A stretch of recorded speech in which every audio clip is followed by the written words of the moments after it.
तो मैं काफ़ी दिनों से बाजार से भी दूर था, यूट्यूब से भी दूर था, सारी अपनी ऑडियंस से भी दूर था।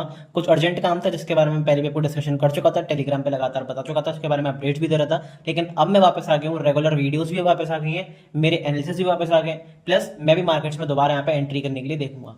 मैं अपनी अपॉर्चुनिटी का भी फाइंड आउट कर सकता हूँ, क्योंकि मार्केट में कुछ दिनों में, कुछ हफ्तों में काफ़ी कुछ यहाँ पे चीज़ें हुई हैं।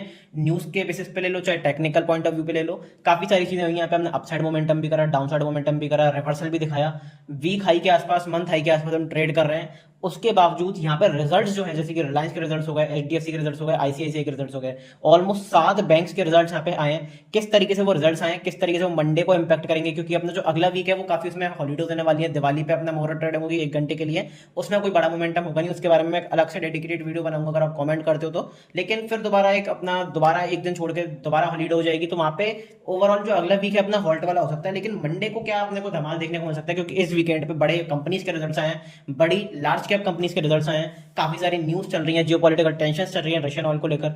सब कुछ एक एक करके मैं डिस्कशन करूंगा, प्लस एक इंटरेस्टिंग फैक्ट बताऊंगा आपको कमोडिटी और इक्विटी से रिलेटेड, कि क्यों यहाँ पे मुझे ऐसा लग रहा है कि कुछ एक बड़ी चीज होने वाली है विक्स को देखकर, और जिस तरीके से कमोडिटीज मार्केट और इंडियन मार्केट सिंक कर रहे हैं, मतलब बेसिकली इक्विटी मार्केट सिंक कर रहे हैं। तो उसके बारे में थोड़ा सा डिस्कशन जरूर करना चाहूंगा। एक इंटरेस्टिंग फैक्ट आपको मंथली चार्ट टाइम फ्रेम पे भी दिखाऊंगा, जो कि देखना काफी इंपॉर्टेंट हो जाता है अगर आप पोजिशनली प्ले आउट करना चाहते हो। सब कुछ एक एक करके मैं डिस्कशन करूंगा, लेकिन उससे पहले चैनल को सब्सक्राइब नहीं करा, जरूर सब्सक्राइब करें और वाला बटन दबा दें, जिससे सारे नोटिफिकेशन आपको टाइम टू टाइम मिल जाए कि क्या वीडियोस आने वाली है, क्या वीडियोस आ रही है, क्या एनालिसिस वीडियोस यहाँ पे पब्लिश हो रही है। तो मेक श्योर सब्सक्राइब करें चैनल को। वीडियो अच्छी लगती है जरूर लाइक करा करें, बढ़िया से कमेंट करा करें, क्योंकि यही चीजें हैं जो एक हर एक कंटेंट क्रिएटर को एनकरेजमेंट प्रोवाइड करती हैं, बूस्ट प्रोवाइड करती हैं, बढ़िया से बढ़िया कंटेंट प्रोवाइड करने के लिए अपने ऑडियंस को। तो डेफिनेटली अब तक लाइक नहीं करा, लाइक जरूर कर देना। बिना किसी टाइम वेस्ट के अपनी तगड़ी सी वीडियो को स्टार्ट करते हैं।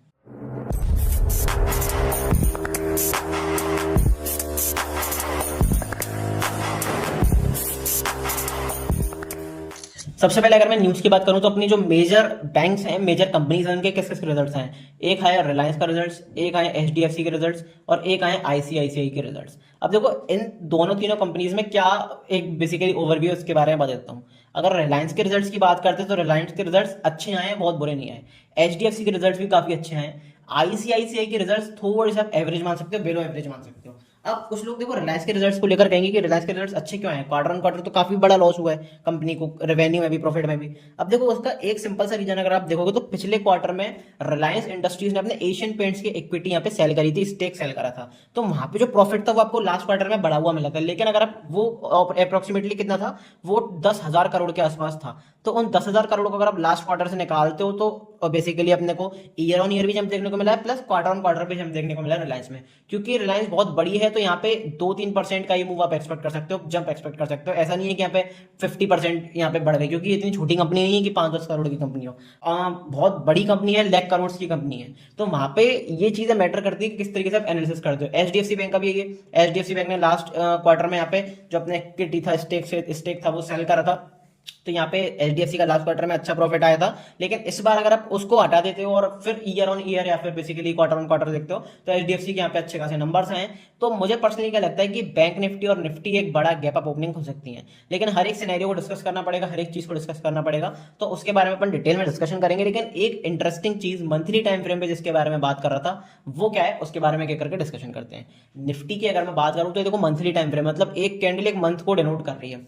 अब हम क्या कर रहे हैं, मंथ के हाई के आसपास ट्रेड कर रहे हैं। सबसे पहले देखो हमने यहाँ पे क्या करा था, हमने यहाँ पे बनाया था इनसाइड कैंडल का लो, थोड़ा यहाँ पे सारे बायर्स का एसएल खाया। फिर जब लग रहा था कि मार्केट नीचे जाएगा, क्योंकि यहाँ पे प्रॉपर सेलिंग देखने को मिली, फिर दोबारा मार्केट यहाँ पे प्रॉपर बाइंग दिखाई। लेकिन क्या अभी भी सेलिंग आ सकती है, क्या मार्केट अभी भी यहाँ से सेलिंग दिखा सकता है, उसके बारे में एक एक करके बात करते हैं।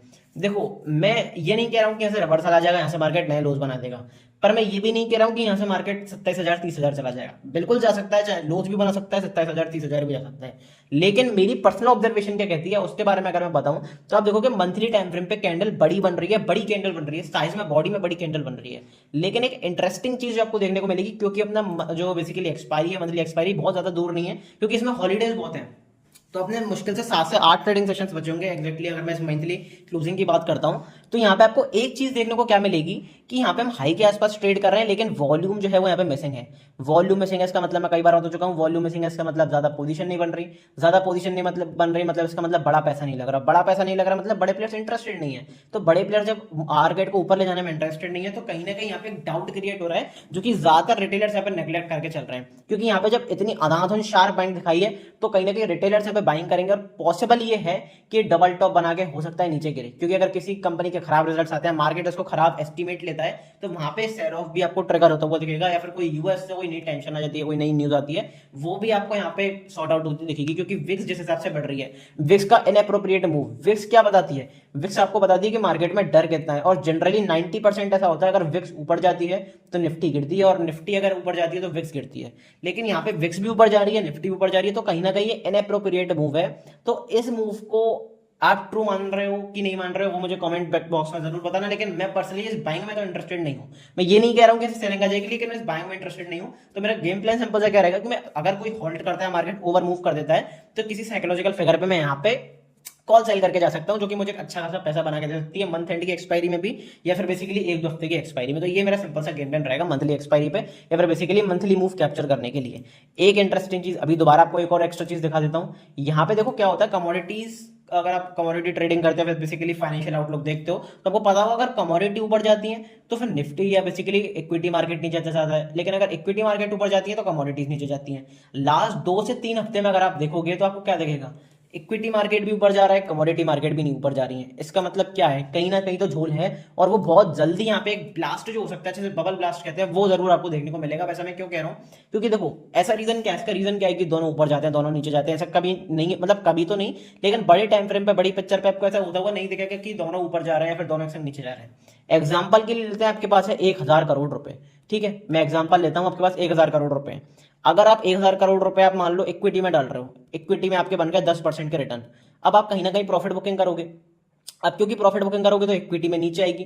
अब उस पैसे को आप और इन्वेस्ट करोगे कहीं ना कहीं, तो क्योंकि इक्विटी तो परफॉर्म कर चुकी है, तो फिर आप कमोडिटी में ही डालोगे, इक्विटी या कमोडिटी में। तो कमोडिटी में अगर डालते हो तो कमोडिटी बूस्ट करेगी, इक्विटी नीचे जाएगी। तो ये होता है कि अगर कमोडिटी ऊपर जाती है तो इक्विटी नीचे जाती है, इक्विटी ऊपर जाती है तो कमोडिटी नीचे जाती है। इसलिए ये रीजन होता है। लेकिन लास्ट 2 से 3 हफ्ते में दोनों ही ऊपर की तरफ मूव कर रहे हैं, तो ओवरऑल इतना ज्यादा पैसा आ कहां से रहा है, तो ये कहीं ना कहीं मैनिपुलेटिव मूव दिखाता है। तो मैं ये कहूंगा कि अगले हफ्ते के लिए, अगले कुछ टाइम के लिए बच के रहना, क्योंकि एक शार्प सेलिंग और एक शार्प बाइंग किसी ना किसी इंडेक्स में, बेसिकली किसी ना किसी मार्केट में, या तो कमोडिटी मार्केट में या फिर इक्विटी मार्केट में आपको होती हुई दिख सकती है। और हो सकता है कि इक्विटी मार्केट में हो, क्योंकि इक्विटी मार्केट में वॉल्यूम नहीं मिल रहा है। तो वो चीज आपको ध्यान रखनी पड़ेगी। आई होप आपको थोड़ा सा फैक्टर जो है वो जरूर समझ में आया होगा।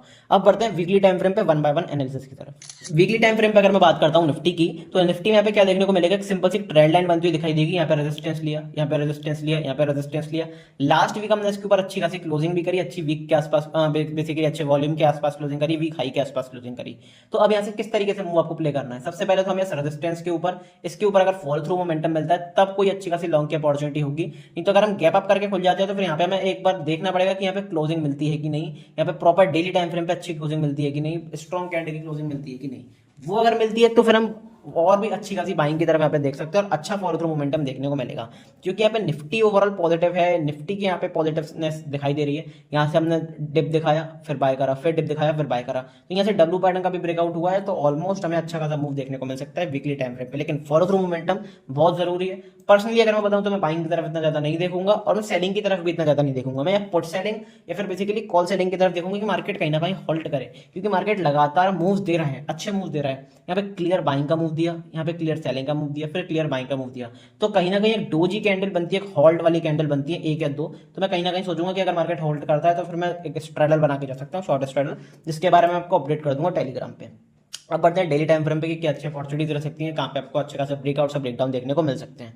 डेली टाइम फ्रेम की बात करता हूँ तो निफ्टी देखो एक चैनल में ट्रेड कर रहा है। यहाँ से हमने रेजिस्टेंस लिया, यहाँ से सपोर्ट लिया, यहाँ से रेजिस्टेंस लिया, यहाँ से सपोर्ट लिया, फिर यहाँ से रेजिस्टेंस लिया, फिर सपोर्ट लिया, फिर यहाँ से हमने कहीं ना कहीं रेजिस्टेंस लिया। तो ये एक चैनल की तरफ ट्रेड कर रहा है बैंक निफ्टी। तो बेसिकली अगर निफ्टी इसका ब्रेकआउट कर देता है, प्लस फॉलो थ्रू मोमेंटम बहुत जरूरी है, अगर वो दिखाता है तो फिर यहाँ पे अच्छी खासी लॉन्ग की अपॉर्चुनिटी बनाई जा सकती है। नहीं तो अगर यहाँ पर रेड कैंडल बना के लो क्रॉस होता है तो फिर यहाँ पे आपको गिरावट भी देखने को मिलेगी निफ्टी में, और यहाँ पे काफी अच्छे खासे 500 से 700 पॉइंट की एक पोजिशनल सेल कर सकते हो, कोई अच्छी खासी अपॉर्चुनिटी फाइंड आउट कर सकता है जो निफ्टी को पोजिशनली बेचना चाहता है, क्योंकि अपनी अक्टूबर की मंथली एक्सपायरी भी आने वाली है पास में, तो वो उस चीज का भी एक फैक्टर है जो आपको ध्यान रखना पड़ेगा। तो डेली टाइम फ्रेम पे ऐसा कुछ ऐसा दिख नहीं रहा, जब तक इस रेंज के बाहर नहीं निकलता है तब तक कोई बहुत बड़ा ट्रेंडिंग मूव नहीं आएगा।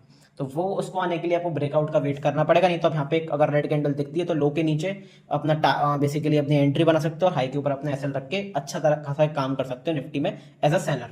वो चीज आपको ध्यान रखनी पड़ेगी। लेकिन इंट्राडे में अच्छी अपॉर्चुनिटीज मिल रही है, इंट्राडे में अच्छे मूव्स देखने को मिल रहे हैं, कहाँ कहाँ आप कैप्चर कर सकते हो सब कुछ एक एक करके डिस्कस करते हैं। सबसे पहले करते हैं बाइंग की बात, क्योंकि अपना ट्रेंड पॉजिटिव से सब कुछ पॉजिटिव है, तो बाइंग की बात करते हैं। सबसे पहले अपना लेवल है 25,785। 25,785 अपना रिसेंट हाई भी है, बेसिकली जो अपने डे हाई का बेसिकली स्विंग हाई है 25,785। इसके ऊपर चाहिए हमें पॉजिटिव कैंडल की क्लोजिंग 15 मिनट टाइम फ्रेम पे, अगर वो देखने को मिलती है इसके ऊपर अगर हम निकल जाते हैं क्लोजिंग देते हैं 15 मिनट टाइम फ्रेम पे, अच्छी खासी आप बाइंग के लिए प्लान कर सकते हो, लॉन्ग के लिए प्लान कर सकते हो। लेकिन मैं फिर दोबारा कहूंगा ये इंट्राडे बेसिस पर है, क्योंकि यहाँ पे हम बहुत ज्यादा अच्छी खासी यहाँ पे रैली कर चुके हैं, तो मैं पर्सनली इस लेवल के ऊपर अच्छी बाइंग करने के लिए तो नहीं रहूंगा। इंट्राडे में अगर मूव मिलता है डेफिनेटली बाइंग कर सकते हो, लेकिन मैं बाइंग कहाँ पे करूंगा उसके बारे में करके बात करते हैं। पहला अपना लेवल ये वाला हो गया, लेकिन दूसरा लेवल कौन सा अपना डिप के ऊपर, अगर कोई पार्टिकुलर डिप मिलता है तो उसके ऊपर मैं बाइंग करने को देखूंगा। कौन से डिप पर बाइंग कर सकते हो 25,500, 25,327, ये जो दो एरिया है मेरे लिए बहुत इंपॉर्टेंट है। अगर इन एरियाज के आसपास कहीं भी पॉजिटिव प्राइजेक्शन देखने को मिलता है, पॉजिटिव मोमेंटम देखने को मिलता है, पॉजिटिव कैंडल की क्लोजिंग देखने को मिलती है 15 मिनट टाइम फ्रेम पे, हाई क्रॉस होने तो बिंदास होकर बाइंग कर सकते हो, अच्छी खासी लॉन्ग की अपॉर्चुनिटी आप निफ्टी में देख सकते हो, क्योंकि अपना ट्रेंड पॉजिटिव है तो अभी अपन को टिप्स पे ही बाय करके चलना है, ये चीज आपको समझनी पड़ेगी। तो ये आपके लिए काफी इंपॉर्टेंट हो जाता है। अब कुछ लोग कहेंगे कि भाई इतना बड़ा टिप आएगा कैसे 200-250 पॉइंट का, 300 पॉइंट का। अगर आप बेसिकली आरएसआई लगाकर देखोगे, मैं आपको आरएसआई लगाकर दिखाता हूँ, 1 आवर टाइम फ्रेम पर अगर आप आरएसआई लगाकर देखोगे तो वो ओवरबॉट दिखा रहा है, 1 डे टाइम फ्रेम पर लगाकर देखोगे तो वो भी ओवरबॉट कैटेगरी में जा रहा है धीरे धीरे। तो अगर हम गैप अप खुल जाते हैं तो वहां से मैं पर्सनली क्या देखूंगा कि यहाँ पे एक आपको सेलिंग दिखाई दे, यहाँ पे आपको एक होल्ड दिखाई दे, एक डिप दिखाई दे, अगर वो दिखता है तो अच्छी खासी आपको दोबारा सेलिंग देखने को मिल सकती है। अब ये प्री मार्केट है, लाइव मार्केट में सारी चीजें आपको कहाँ देखने को मिलती हैं, सारी चीजें आपको देखने को मिलती है लाइव टेलीग्राम पे। सो मेक श्योर आपने टेलीग्राम जरूर ज्वाइन करा हुआ है, लिंक आपका डिस्क्रिप्शन में है, पिंड कमेंट में है, कमेंट सेक्शन में है और चैनल के बायो में है। ये टेलीग्राम जो है वो प्राइवेट है, तो सिर्फ और सिर्फ आपको कहाँ से ज्वाइन करना है, लिंक से ही ज्वाइन करना है, लिंक आपका दिया हुआ है डिस्क्रिप्शन में, जरूर जाके ज्वाइन कर लेना। यहाँ पे सारी चीजें, सारी अपडेट, सारी न्यूज, सारी चीजें, मेरी पर्सनल पोजीशंस, मेरी पर्सनल गाइडेंस, मेरी पर्सनल ऑब्जर्वेशन, सेटअप्स और सारी ट्रेडिंग अपॉर्चुनिटीज एजुकेशनल पर्पस के लिए आपको यहाँ पे मैं बताता हूँ, जिससे कि जो लाइव मार्केट में चीजें चल रही हैं उसको आप ट्रैक कर पाओ। तो आई होप आपने टेलीग्राम जरूर ज्वाइन करा हुआ है, सारी चीजें आप लगातार ट्रैक करते रहते होगे और सारी चीजें आपको A to Z यहाँ पे पता चलती है, तो मेक श्योर कि आपने यहाँ पे ज्वाइन करा हुआ है। अब एक क्रिप्टो वाला चैनल भी अपना प्राइवेट ग्रुप भी है क्रिप्टोग्राफी, उसमें भी आप ज्वाइन कर सकते हो। कैसे? फ्री ऑफ कॉस्ट ज्वाइन कर सकते हो क्रिप्टोग्राफी वाले ग्रुप में। वो कैसे कर सकते हो? आपको कुछ भी नहीं करना है, डिस्क्रिप्शन में लिंक दिया हुआ है डेल्टा एक्सचेंज का, अगर उस पर आप जाके अपना डेल्टा एक्सचेंज पर अकाउंट ओपन कराते हो तो आप क्रिप्टो फॉरेक्स ट्रेड कर सकते हो। प्लस आपको 10% फीस जो है आपकी वो कम लगेगी, तो वहां पे भी आपको एडवांटेज हो जाएगा, आपके ओवरऑल प्रॉफिट्स में इंक्रीमेंट आएगा। और एक्चुअली बेसिकली क्या चीज़ है कि सारे सेटअप्स और सारी ट्रेडिंग अपॉर्चुनिटीज, मेरी पर्सनल पोजीशंस आपको यहाँ पे इस ग्रुप में मिलती हैं। आपको क्या करना है, अकाउंट ओपन करना है डेल्टा एक्सचेंज में, चैनल पे जाओगे तो सारी लिंक्स आपको मिल जाएंगी, Telegram, stock market crash course, 1-on-1 live session. Contact करना मुझे पर्सनली, कोई भी दिक्कत हो कभी भी कॉन्टैक्ट कर सकते हो, इस लिंक पे आप क्लिक करोगे मुझे कॉन्टैक्ट कर सकते हो। प्लस डेल्टा एक्सचेंज का अगर अकाउंट ओपन कराते हो तो इस जगह पे मुझे मैसेज कर देना, टेलीग्राम ग्रुप पे, बेसिकली टेलीग्राम पर मुझे मैसेज कर देना, तो मैं आपको यहाँ पे जितनी भी बेसिकली जो ग्रुप में जो भी चीजें होती हैं वो वहाँ पे आपको ग्रुप में ऐड कर लूंगा और आप भी अच्छी खासी ट्रेडिंग अपॉर्चुनिटी फाइंड आउट कर सकते हो यहाँ पे क्रिप्टो वाले मार्केट में। लेकिन इंडियन मार्केट के लिए आपको टेलीग्राम लिंक का डिस्क्रिप्शन में दिया हुआ है, तो वहां पे जाके आप जरूर ज्वाइन कर सकते हो। अब बढ़ते हैं बैंक निफ्टी की तरफ। बैंक निफ्टी की अगर मैं बात करता हूँ तो बैंक निफ्टी लगातार अपने हाइज लगाता हुआ जा रहा है। अब क्या ये अब की बात है? नहीं, मैंने इस एरिया के आसपास भी कहा था, इस एरिया के आसपास भी कहा था, क्योंकि बैंक निफ्टी में क्या है, बैंक निफ्टी में सिर्फ बैंक्स हैं। निफ्टी में अगर आप देखोगे तो अलग अलग सेक्टर्स हैं, ऑटो सेक्टर भी है, फार्मा सेक्टर भी है, IT सेक्टर भी है, बैंक्स भी हैं और बहुत सारे सेक्टर्स हैं, रियलिटी सेक्टर भी है। तो यहाँ पे बेसिकली क्या होता है, बैंक निफ्टी में बैंक्स हैं, अगर बैंक्स गिरती हैं तो बैंक निफ्टी गिरता भी तेजी से, पर अगर बैंक सपोर्ट कर रही है अच्छी तरीके से तो बैंक निफ्टी बढ़ता भी और तेजी से। इसलिए मैंने आपको बताया भी था कि बैंक्स और फाइनेंस सेक्टर जो है वो काफी आउट परफॉर्म करता हुआ दिखाई देगा, और एक्जैक्टली वही आपको देखने को मिला। Banking sector plus financial sector आपको काफी अच्छा आउट परफॉर्म करता हुआ दिखाई मिला, और कुछ हफ्तों से नहीं, बेसिकली पिछले महीने से ही आपको अच्छा खासा परफॉर्म करता हुआ दिखाई दिया। लेकिन निफ्टी कहीं ना कहीं भी ऑल टाइम हाई से दूर है। वो इसलिए क्योंकि इसमें मल्टीपल सेक्टर्स हैं और बैंक निफ्टी में सिर्फ बैंकिंग सेक्टर बेसिकली बैंक्स हैं, वो चीज़ कहीं ना कहीं एक आउटफिगर हो जाती है और काफ़ी अच्छे खासा बैंक ने मूव करा, काफ़ी बढ़िया मोमेंटम देखने को मिला। अब ये मोमेंटम कंटिन्यू रहेगा या फिर एक अच्छा खासा डिप मिल सकता है, उसके बारे में क्या करके बात करते हैं। वीकली टाइम फ्रेम पे तो हमने ब्रेकआउट कर दिया, नया हाई बना दिया, लेकिन फॉलो थ्रू मोमेंटम जब तक देखने को नहीं मिलेगा, जब तक लॉन्ग के लिए एंटर करना बेवकूफ़ी है। और अगर मैं पर्सनली बताऊं, मैं क्या अपना सोचता हूं, तो इस एरिया के आसपास अगर आप लॉन्ग करने के लिए देख रहे हो तो अभी रुक जाओ। क्यों ऐसा मैं कह रहा हूँ, क्योंकि देखो यहाँ से हो सकता है 200-300 पॉइंट का मूव आए, लेकिन वो डिप बहुत ज़्यादा दूर नहीं है, क्योंकि कहीं ना कहीं यहाँ पे जो बायर्स हैं, इतनी बड़ी बाइंग आई है, कितने परसेंट की बाइंग आई है, 6-7% की बाइंग आई है। तो कहीं ना कहीं बायर्स यहाँ पे थमेंगे, बायर्स अपना प्रॉफिट बुक करेंगे। जब प्रॉफिट बुक करेंगे तो इमीडिएटली डिप आएगा, एक थोड़ी सी सेलिंग आएगी और एक फेरोशियस सेलिंग आएगी। जो लास्ट लेग में जिसने भी बाइंग में एंट्री करी है उनको डर है, तो वो मेरे लिए पर्सनली एंट्री पॉइंट रहेगा। तो कौन सा एंट्री पॉइंट रहेगा, आओ चलते हैं डेली टाइम फ्रेम पे।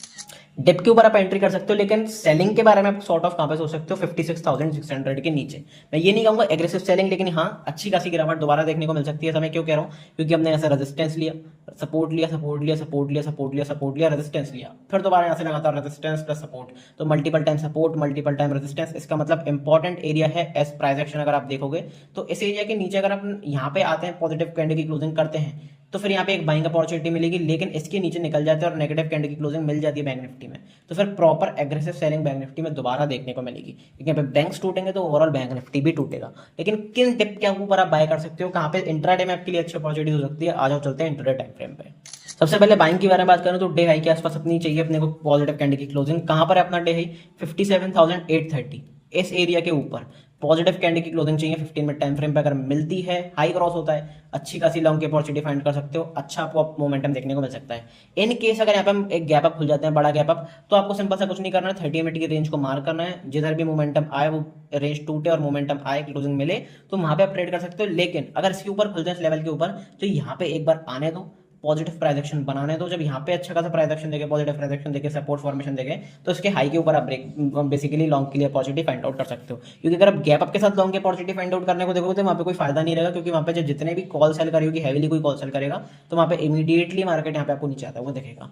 वो चीज़ आपको समझ के रखनी है। तो ये एरिया मेरे लिए इंपॉर्टेंट है। अगर इस एरिया के ऊपर पॉजिटिव कैंडल की क्लोजिंग मिलती है 15 मिनट टाइम फ्रेम पे, तो अच्छी खासी बाइंग की अपॉर्चुनिटी देखने को मिल सकती है। सेलिंग की अपॉर्चुनिटी आपको कहाँ पे देखने को मिलेगी, सेलिंग की अपॉर्चुनिटी देखने को मिलेगी आपको 57,400 के नीचे। 57,400 के नीचे अपने को चाहिए नेगेटिव कैंडल की क्लोजिंग। अगर देखने को मिलती है 15 मिनट टाइम फ्रेम पे, प्रॉपर सेलिंग का मूव आएगा, क्योंकि अब आपने सपोर्ट लिया, सपोर्ट लिया, सपोर्ट लिया, रेजिस्टेंस लिया। एक बार इसके नीचे निकलते हैं तो इंट्राडे में एक तेज गिरावट, एक शार्प सेलिंग आपको देखने को मिलेगी बैंक निफ्टी में। लेकिन वही बात है, क्योंकि अपना ट्रेंड पॉजिटिव है, स्ट्रक्चर पॉजिटिव है, तो सेलिंग भी आपको क्या किस तरीके से प्ले करनी है, एज अ डिप प्ले करनी है। तो कितने डिप पर आप बैंक निफ्टी में बाय कर सकते हो, उसके बारे में बात करते हैं। फिबोनाची रिट्रेसमेंट एरिया में यहाँ पे लगाऊंगा, तो आपको कितने डिप पर यहाँ पे बाइंग कर सकते हो, कौन से एरियाज हैं जहाँ जिसके ऊपर आप अच्छी खासी बाइंग की अपॉर्चुनिटी फाइंड आउट कर सकते हो।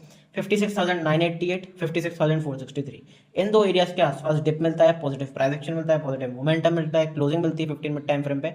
लॉन्ग बेसिकली हाई क्रॉस होना है तो अच्छी खासी लॉन्ग की अपॉर्चुनिटी क्रिएट कर सकते हो। पोजिशनली आप होल्ड भी कर सकते हो 1-2 दिन के लिए ट्रेड। अगर यहाँ पे अच्छी खासा सपोर्ट फॉर्मेशन देखने को मिलता है, आपकी साइड ट्रेड जाता है, तो ये एरिया जो है मेरे लिए काफी अच्छी अपॉर्चुनिटी रहेंगे बाइंग करने के लिए। तो ये अपना सिंपल सा एनालिसिस था बैंक निफ्टी में अपना ट्रेंड पॉजिटिव है, स्ट्रक्चर पॉजिटिव है। लेकिन एक चीज जो सबको ध्यान रखनी है साइकोलॉजिकल पॉइंट ऑफ व्यू से, कि जब सब कुछ पॉजिटिव दिख रहा है तो जरूरी नहीं है कि मार्केट अब ऊपर जाए। मार्केट कहीं ना कहीं फेरोशियस सेलिंग देगा, एक बढ़िया डिप देगा, तो उस डिप पर आप कैश इन करने को देखोगे तो आपके लिए अच्छी खासी अपॉर्चुनिटी बनेगी, जहां पे आप सारे रिटेलर्स को आउट परफॉर्म करोगे और अपना अच्छा खासा ट्रेडिंग सेटअप बनाओगे, trading basically trading opportunity find out करोगे। तो वो मेरे लिए काफी बेटर अपॉर्चुनिटी रहेगी, बेटर सेशन रहेगा, ट्रेडिंग सेशन। तो वो जो भी कुछ होगा मैं आपको टेलीग्राम पे जरूर डिस्कस करूंगा, टेलीग्राम पे जरूर शेयर करूंगा। So make sure Telegram group आपने जरूर ज्वाइन करा होगा, लिंक डिस्क्रिप्शन में दिया हुआ, अभी तक नहीं करा है तो कर लो। मिलते हैं अगली वीडियो में टेलीग्राम पे लाइव, तब तक के लिए goodbye, thank you very much.